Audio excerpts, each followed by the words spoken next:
The rain fell in relentless sheets across the industrial district of downtown Portland as 34-year-old Connor Walsh made his way home from his late shift at the warehouse.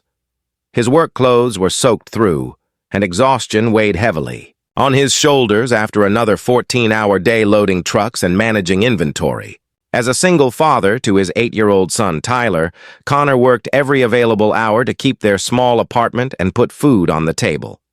The storm had intensified throughout the evening, turning the poorly lit streets into rivers of rainwater that reflected the few working streetlights.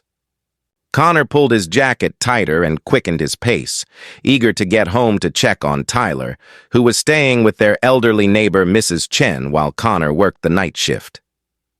As Connor turned the corner near an abandoned loading dock, he heard something that made him stop dead in his tracks.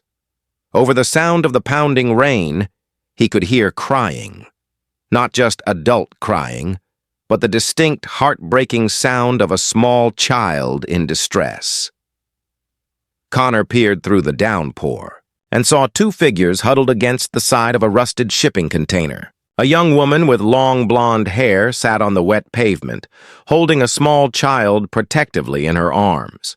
Even from a distance, Connor could see that something was terribly wrong.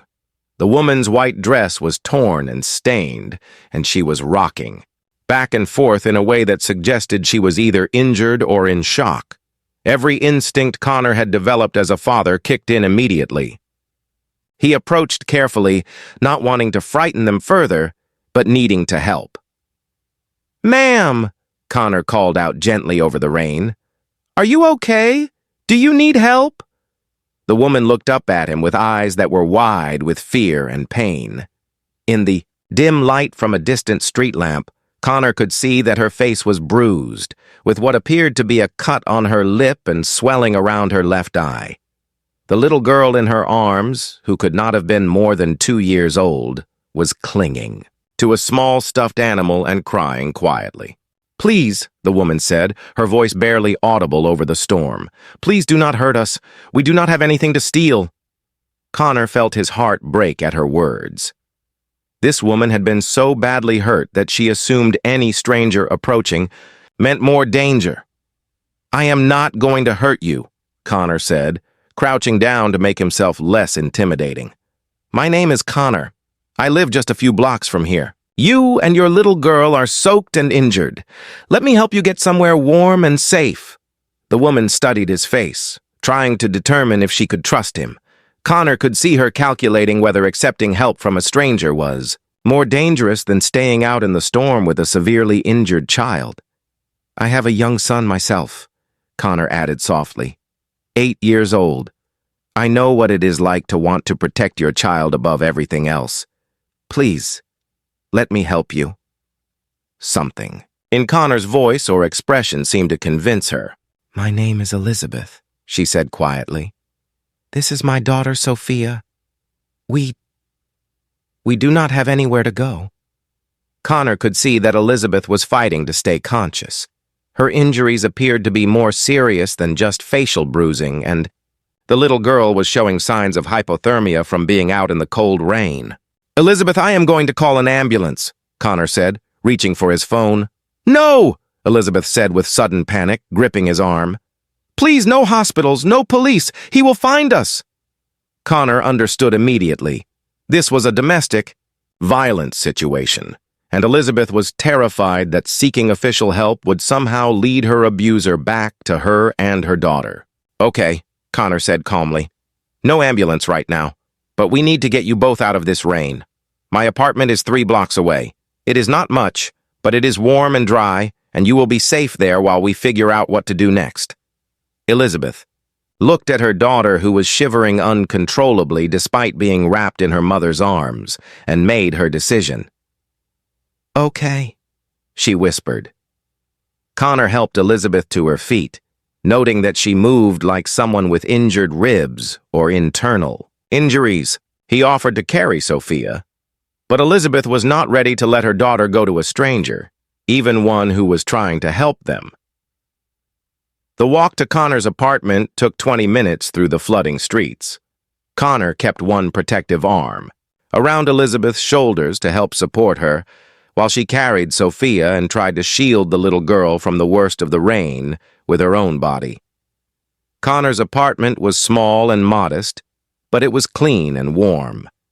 Tyler was asleep in his bedroom, and Mrs. Chen had left a note saying that he had eaten dinner and finished his homework before bed.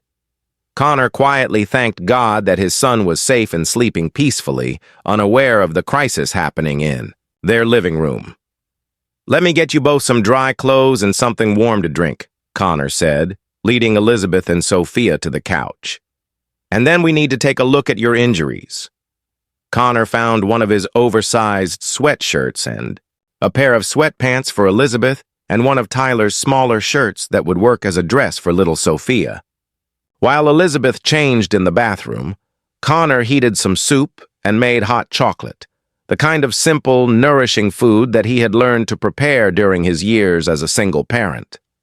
When Elizabeth emerged from the bathroom in Connor's clothes, he could see the full extent of her injuries. In addition to her facial bruising, she moved like someone with cracked ribs, and there were fingerprint-shaped bruises on her arms that told the story of someone who had been grabbed and shaken violently. "Elizabeth, I know you said no hospitals, but some of these injuries look serious. You might have internal bleeding or broken ribs." Elizabeth shook her head firmly. "I cannot risk it. If there are any official records, any paper trail, he will find us. He has connections everywhere." Connor did not push the issue, but he made a mental note to keep a close eye on her condition. "Can you tell me what happened? You do not have to if you are not ready, but it might help me understand how to keep you safe." Elizabeth was quiet for a long moment, watching Sophia eat soup and gradually stop shivering. My ex-husband, I should say. He is a very powerful man. When I finally found the courage to leave him 6 months ago, I thought I could disappear with Sophia and start over somewhere safe. But he has been hunting for us ever since. What kind of powerful man? He owns several businesses and has friends in law enforcement. Every time I tried to get help through official channels, somehow the information got back to him and we had to run again. Connor felt a chill that had nothing to do with his wet clothes. "How did he find you this time?" "I do not know. We were staying at a women's shelter across town using fake names. But 3 hours ago, he showed up there with 2 other men. I grabbed Sophia and we ran out the back, but he caught us in the alley. If a delivery truck had not turned down the street at that moment, giving us a chance to hide..." Elizabeth's voice broke as she remembered how close they had come to being taken. Connor looked at this brave woman who had endured unimaginable terror to protect her daughter, and he made a decision that would change all their lives. "Elizabeth, you and Sophia can stay here as long as you need to.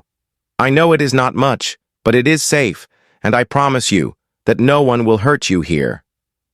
Elizabeth looked at him with tears in her eyes. "Connor, you do not understand what you are offering. If he finds us here, he will hurt you too. You have a son to think about." "I am thinking about my son," Connor replied. "I am thinking about what kind of man I want him to grow up to be. I want him to be the kind of person who helps when someone needs it regardless of the cost." Over the next 3 days, Connor, Elizabeth, and Sophia settled into an unusual but surprisingly comfortable routine. Connor continued working his warehouse shifts, while Elizabeth slowly recovered from her injuries and helped around the apartment.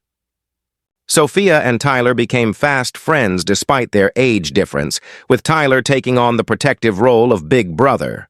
Elizabeth proved to be intelligent, educated, and remarkably resilient. She helped Tyler with his homework, cooked meals that were more nutritious and flavorful than anything Connor had managed in years, and gradually began to smile and laugh again as she felt safer. On the 4th day, Connor returned home from work to find 2 police officers waiting outside his apartment building.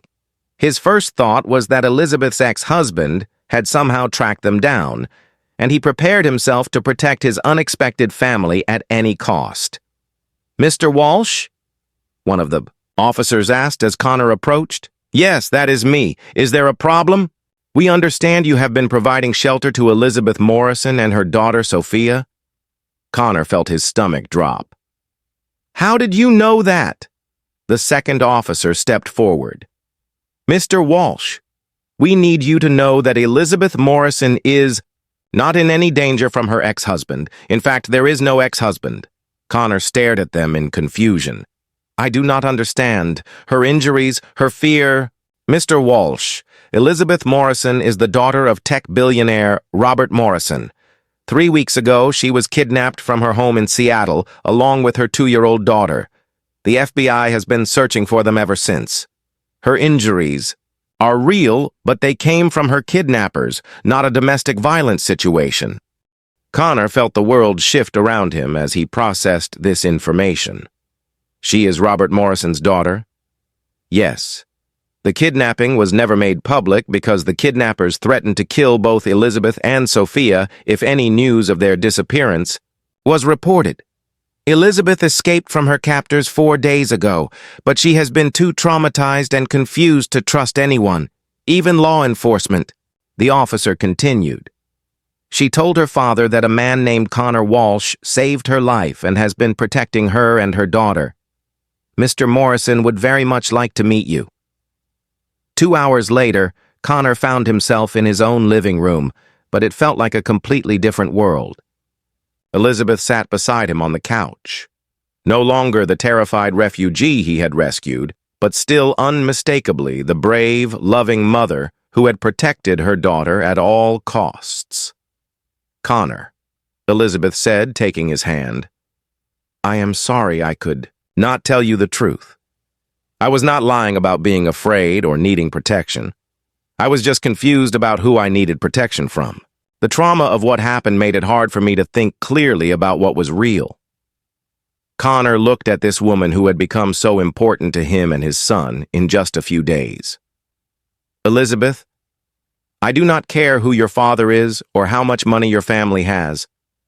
I care about you and Sophia, the woman I have gotten to know these past few days, the mother who would do anything to protect her child, the person who made Tyler laugh and helped him with his homework. That is who you are to me. 6 months later, Connor and Tyler moved into a new house that Robert Morrison had purchased for them, not as charity, but as a thank you gift for the man who had risked everything to protect his daughter and granddaughter. Connor also found himself with a new job managing security operations for Morrison's charitable foundation, work that used his practical skills while paying enough to provide genuine security for his son's future. But more importantly, Connor and Elizabeth had fallen in love with the real versions of each other, beyond the crisis that had brought them together. Elizabeth had found in Connor the kind of genuine, protective love that had nothing to do with her family's wealth, and Connor had found in Elizabeth a partner who valued his character over his bank account. Tyler and Sophia had become inseparable siblings, and Connor often reflected on how a stormy night that had seemed like just another struggle in his difficult life had actually been the beginning of everything he had never dared to hope for. Sometimes the most profound blessings come disguised as emergencies, and sometimes the greatest love stories begin when we choose to help a stranger without knowing what we might receive in return.